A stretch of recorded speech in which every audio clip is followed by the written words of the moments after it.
আরে কতগুলা বিয়া করলাম, কতগুলা সন্তান আমার, কেউ আমার দেখে না, কেউ আমার একটা পয়সাও দেয় না। আমি আর বাঁচতাম না রে, আমি মইরা যাবো।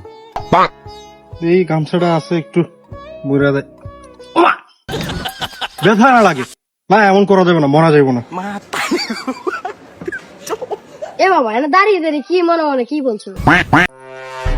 অমুদির ফু তোরা যা ফাইছি আজকে জবাই করবো। শোন, বাবার পকেটে কয়টা টাকা নাই, যেখানে যাই, যে বউর কাছে যাই, যে সন্তানের কাছে যাই, সবাই শুধু তাড়ায় দেয়, বলে যে ওই বউর কাছে যাও, ওই ছেলের কাছে যাও, কেউ দুটা পয়সা দেয় না রে। যাক, তোর যে কথা বলতেছিলাম, দোকানে কয়টা বাকি পাইতো আমার কাছে, বুঝলি?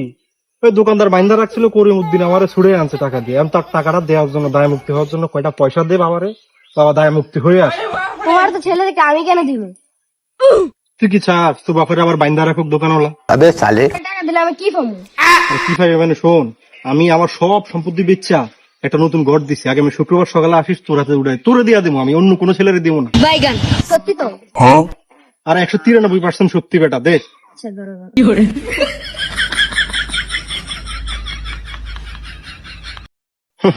সমুদ্র ফু, আমি জানি তোর কাছ থেকে কেমনে টাকা বাইর করা লাগে।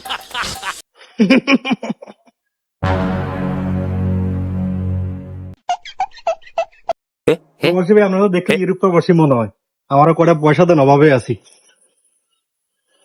ওমা, আমার ফুতে না কিরে, ইউরোপের তো কবে আসিস তুই? কিটা করবো? তুমি তো দেখলে আমার থেকে টাকা চাও। টাকা চাওয়া মানে আমি আমি আমার ফোলার কাছ থেকে টাকা চাবো না, তোর শ্বশুরে নিয়ে চাইবো? আমি আজীবন লালন ফালান করলাম, কষ্ট করলাম তোর লিগা। করলে কি হয়েছে? তুমি তো আমাদের জন্ম সত্যি তোমাদের দেখিয়ে নি। তোর যেটা কইতেছিলাম, এখন এই ফোলাই সাক্ষী। তোর হাতে নতুন বাড়ি তুলে দিলাম, আমি একটা নতুন বাড়ি করছি। বাড়ি না দিলে কিডনি খুললে এর উপর নিয়ে বেচছিলাম তোমার। আর বেশি দে, আমি কিছু টাকা দিই। দিলাম না দিলে কিন্তু হবে।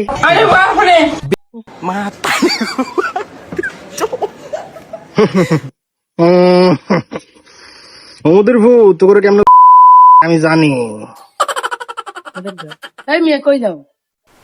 কই যায় যাই না চাচা, যাই হচ্ছে যাচ্ছি, যদি কেউ কয়টা ভাত খাওয়ায়, কারো মায়া হয়। এত বিয়ে করছো যেতে পারো? তোমার হাত সাফা আছে, তুমি কাজ করে খেতে পারো না? কাজ করে খাইতে পারো? এত জ্ঞান মারায়ও না তো, 2 পয়সা দেওয়ার মুরুদ নেই। তোমার হাত সাফা আছে, তুমি কাম করে খেতে পারো, তুমি কাম করে 2 পয়সা দেওয়ার মুরুদ নেই, জ্ঞান মারাচ্ছে। মরবি তো পথে পথে, মানুষ বিক্রি করে খাইয়ে।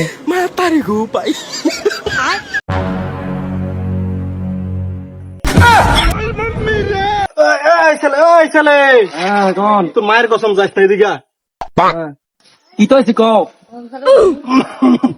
বাবা আজ কয়টা দিন অসুখে মরতাছি, ওষুধ খামো কয়টা? তোমার অনুসারীদের কাছে যাও, টাকা দিলে তো খাওয়া কলিংবিরি।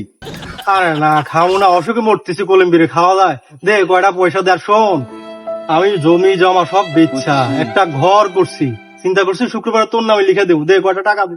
নাও। ঠিক আছে, যাক কয়টা টাকা হইছে, এখন কক্সবাজার যাই ঘুরে আমো। ওইখানে নাকি বিদেশি মহিলারা আসে, আমি একা একা ঘুরবো।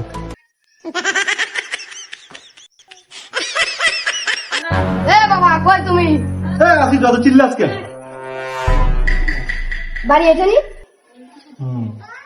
বাহ সুন্দর তো, এত টাকা কই পাইলে? বাবা কই তুমি? আসি, আমি কি ভালো হয়ে গেছি? বাড়ি কোনটা? বাড়ি এটা। তুই এখানে কেন? বাবা আমার নামে বাড়ি লিখে দিচ্ছে। বাবা তো আমার নামে বলছে বাড়ি লিখে দিবি। তোমরা একটু মারামারি করো, আমি একটু চাই। দিন কষ্ট দিয়েছে আমার, একটা পয়সাও দেওয়া নাই তোমরা। মারামারি করে আমি রং দেখি। আসি তো। বাবা একে একে তোদের ভাই। কি বলো? কি এটা আমার ভাই? হ্যাঁ, ভাই মানে তুমি কটা বিয়ে করছো? 48.5টা। 48টা মানি? 48.5 মানে শোন, 48-এর পরে যে বিয়েটা করছিলাম, তোর ওই মায়ে আমারে ঘুমের ওষুধ খাওয়াই রাইতে পাবে ওই দিন রাইতে। তাহলে আমার মা পায় নাম্বার। তোর মা 48 নাম্বার। এরা আমার ছেলে দাদা। এ কে বাবা? এত বাড়ির মালিক, আমরা রাখছিল বাড়িটা পাহারা দেওয়ার লেগে। বাড়ির মালিক মানে? তুমি বাড়ির দারোয়ান মানে? তাহলে আমাকে টাকা ফেরত দাও। টাকা নাই তো টাকা খরচ করে নিয়েছি বাপ।